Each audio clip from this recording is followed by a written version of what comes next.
Hi everybody, it's Rick with Musicians Edition. Here to cover another page in the book. We are on page 14 for the tenor saxophone today.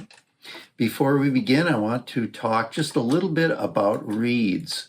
If you've been following along and you are up to date, you have been playing tenor saxophone more and building your embouchure or mouth muscles. So it may be time to move to a more reed that's a little bit stiffer with a higher number. So if you're currently using a 1.5, you may want to move up to a 2. If you're using a 2, you may want to move up to a 2.5. A stiffer reed offers more resistance, should last longer, give you better sound. And so it's worth giving that a try if you're playing consistently. Also, reeds should look something like that. If you have cracks, chips, or anything like that with your reed, which can happen, it's easy to bump a reed. And sometimes if you bump it even against your shirt or anything at all, or sometimes if you don't bump it, it will still develop cracks or chips or something like that. And if that happens, the reed is not going to work as well for you or respond as well. So it's time to replace that reed. They do wear out eventually anyway. So with use, they can get softer. Another thing you might notice with your reeds is that they warp. So they develop so that they're not straight across anymore, but they're a little bit warped. And if that happens, that reed is not going to work as well either. All right, on page 14, the first thing to do is to write in the counting. And so if you look at number 50, you will see that the eighth notes occur on beat 2. So the counting written incorrectly will look like this. Remember to line up your counting with the notes that they correspond to. So in the first measure, we have beat 1, 2 and, because the first eighth note occurs right on beat 2. The second eighth note is after beat 2, so we call it and then 3, 4. And second measure is 1, 2, and 3. 4 is part of beat 3's half note. So we'll put beat 4 after that, but the note begins on beat 3. Measure 3 is like measure 1, and measure 4 is like measure 2. All right? And then before we play this one, we will count the rhythm out loud. All right, here we go. Counting the rhythm with me. Ready, begin. 1, 2, and 3, 4. 1, 2, and 3. 1, 2, and 3, 4. 1, 2, and 3. And we won't repeat that quite yet. We'll do that when we play. Notice that I did not say beat 4 in the second measure or the fourth measure. That is because there is not a note that begins on that beat. Okay, time to play it. Here we go. 1, 2, ready, play.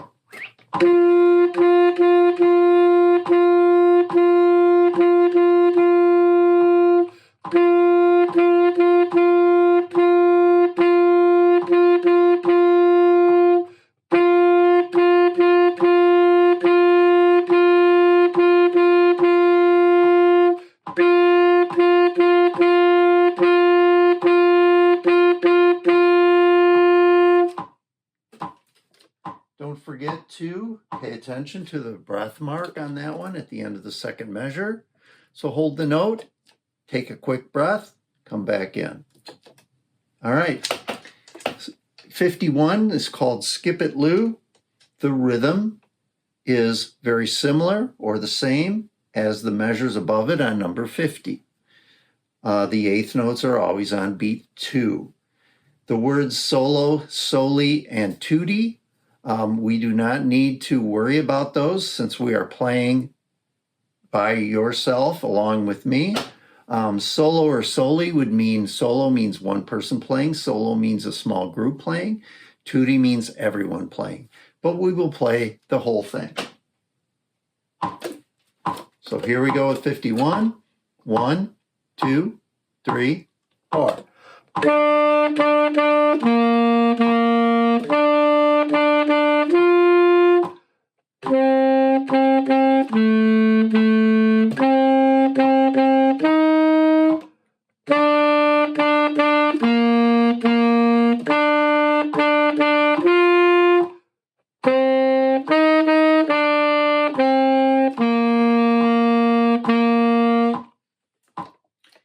Quick reminder, remember to tongue all of your notes at the beginning of the note, saying ta as you play. Remember to keep blowing behind your tongue as you say ta when you play notes. 52 says write in the counting before you play. The eighth notes begin on beat 1 in this exercise. And so, when you're writing in your counting, remember that the first thing that's going to occur, unless you have a rest on beat 1, is beat 1. So always start your counting with the number 1, not with the and. I just mentioned that because it's kind of a common mistake. So the rhythm in measure 1 is 1 and 2, 3, 4. Second measure, 1, 2, 3. There is no note on beat 4. There's a rest on beat 4. I indicated beat 4 and I put it in parentheses to show that we are not playing a note on beat 4. Measure 3 is the same as measure 1. Measure 2 is the same as measure 4, is the same as measure 2. All right? And so let's say the counting out loud with that one, to that one, before we play it with the metronome. Here we go. 1, 2, ready, begin. 1 and 2, 3, 4. 1, 2, 3. 1 and 2, 3, 4. 1, 2, 3. And we'll wait to repeat that until we play it. All right, here we go. 1, 2, ready, play.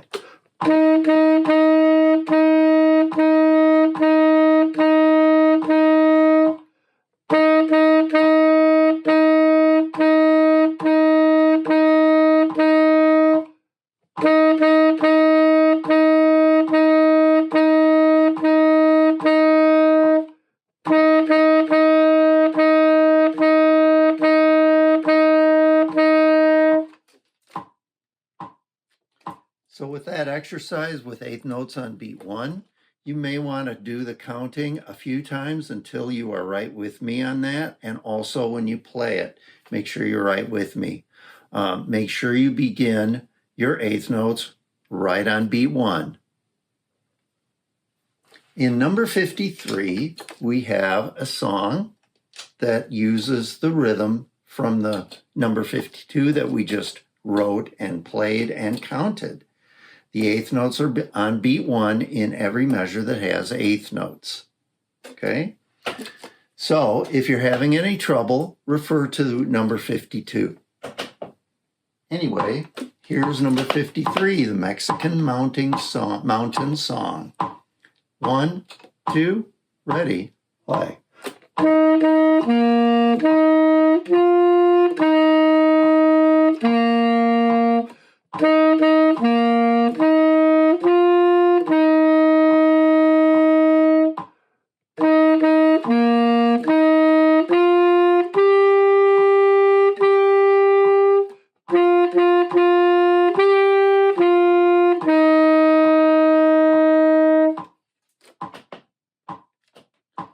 Couple things to point out in that one.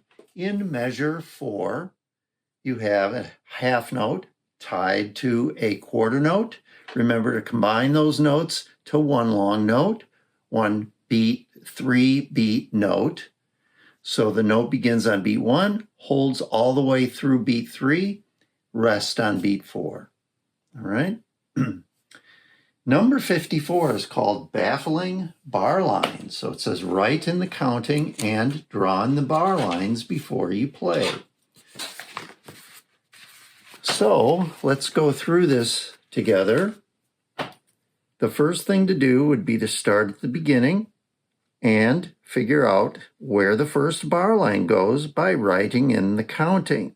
So we have 2 half notes. The first half note gets beats 1 and 2.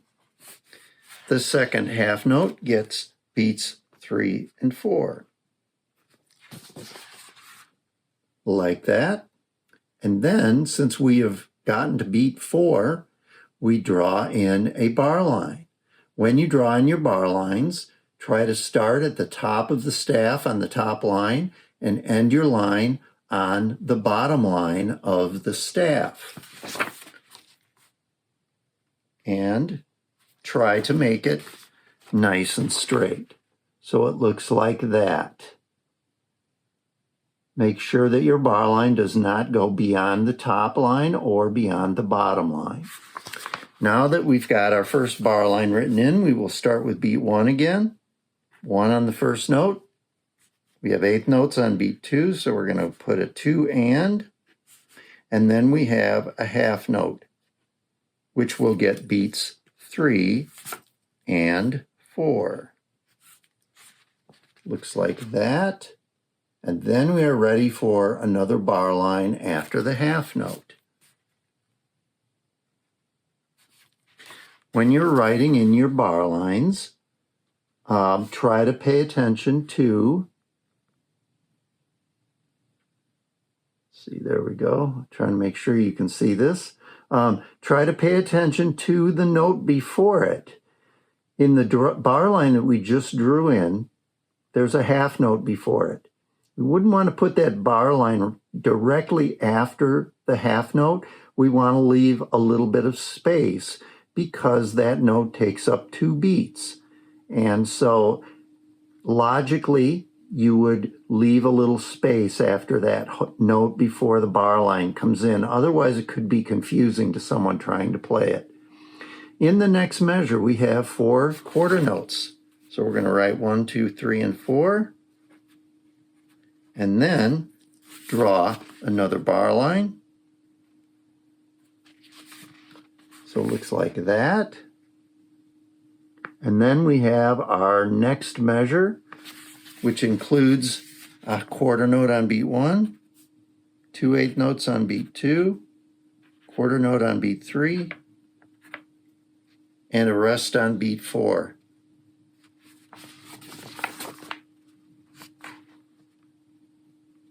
Okay. And then there is a bar line there. So now we are ready to work on the second line. So we have a quarter note on beat 1, quarter note on beat 2, quarter note on beat 3, 8th notes on beat 4. So the counting would look like that. Then we're ready for another bar line. Then we have a half note on beat 1 and a half rest on beat 3. Both of those items get 2 beats. So that's our 4 beats. And then we are ready for another bar line.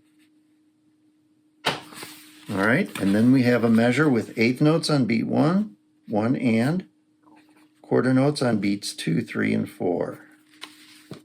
So it looks like that. And then we are ready for a bar line.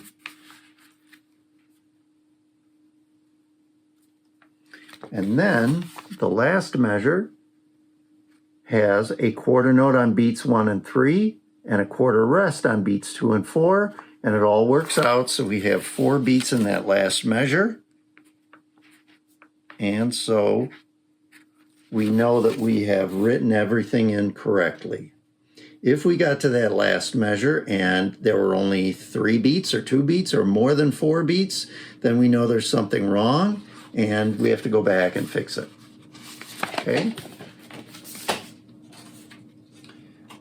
And then we should be ready to play Baffling bar lines.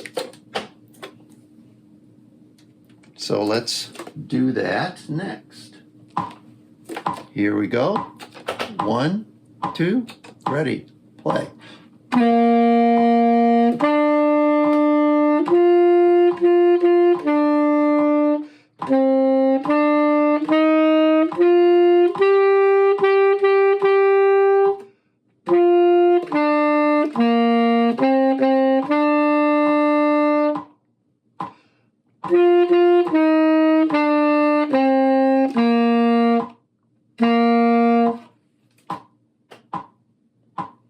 And feel free to practice that one. A good way to practice, if you're struggling, would be to shorten it. So practice the first line several times in a row, or maybe just the first 2 measures until you've got those down really good and feel good about it. And then continue on maybe to the second line, 2 measures at a time if you need to, and then go back and play the whole thing. It's a very good way to practice something and learn it. And then we have number 55, which is called For Tenor Saxophones Only. This one skips around a little bit and varies the rhythm, so the 8th notes fall on different spots in the measures. So, good way to practice is little bits at a time. All right, ready for number 55. Here we go. 1, 2, 3, 4.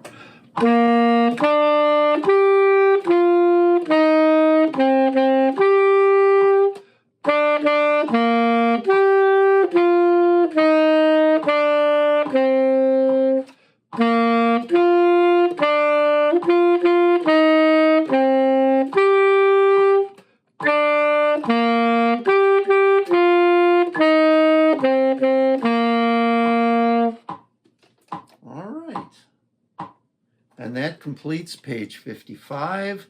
Remember to go back and practice these until you can play them well. And good luck with everything. We'll see you next time.